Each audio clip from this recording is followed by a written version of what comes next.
as he mentioned, I am president of the Manhattan Institute and a charter board member of the Common Sense Institute.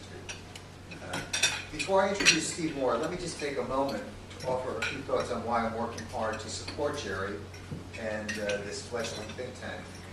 As a lifelong New Jersey resident, I know how badly the state needs the fresh perspective and new ideas that the Common Sense Institute is working to develop.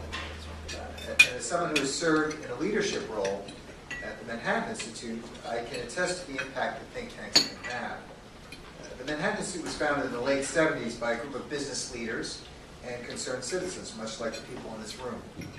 They were concerned about the direction that the country and that New York City were headed in. Over the past 2 decades, we've had a real impact on the policy debate and helped to move the needle in the right direction, especially in our home base of New York City, which, as you all know, is a vastly different place than it was 2 decades ago. I usually say that politicians are what you would consider lagging indicators. That is more important. It's more important to change the climate of public opinion with studies, reports, op-eds, and then the politicians will follow public opinion.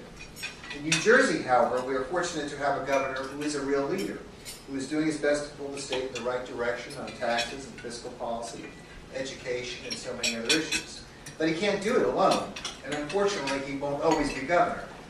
What we need in New Jersey is an organization that can mount a sustained, empirical, principled defense of free market, fiscally conservative, pragmatic policy ideas.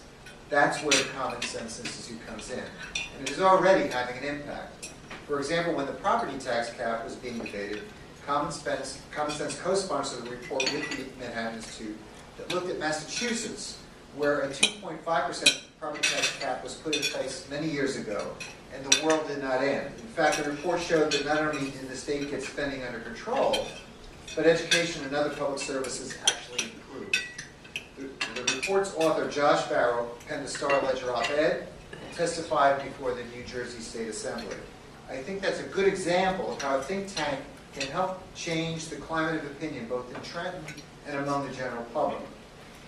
Of course, it helps to have a governor like Chris Christie, who is a force of nature, but reports and studies like the one I just mentioned help to pave the way. Rudy Giuliani has mentioned many times that he could not have accomplished half the things he did in New York without the Manhattan Institute's help in developing, explaining, and defending his ideas.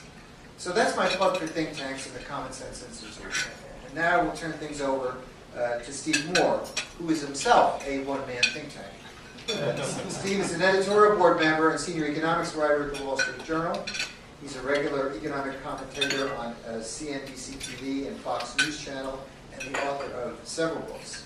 His recent titles include The End of Prosperity with Art Laffer, Return to Prosperity, again with Art Laffer, and just out from Encounter Books, entitled Who's the Fairest of Them All? The Truth About Opportunity, Taxes, and Wealth in America. Steve is one of the country's most insightful and eloquent defenders of free markets.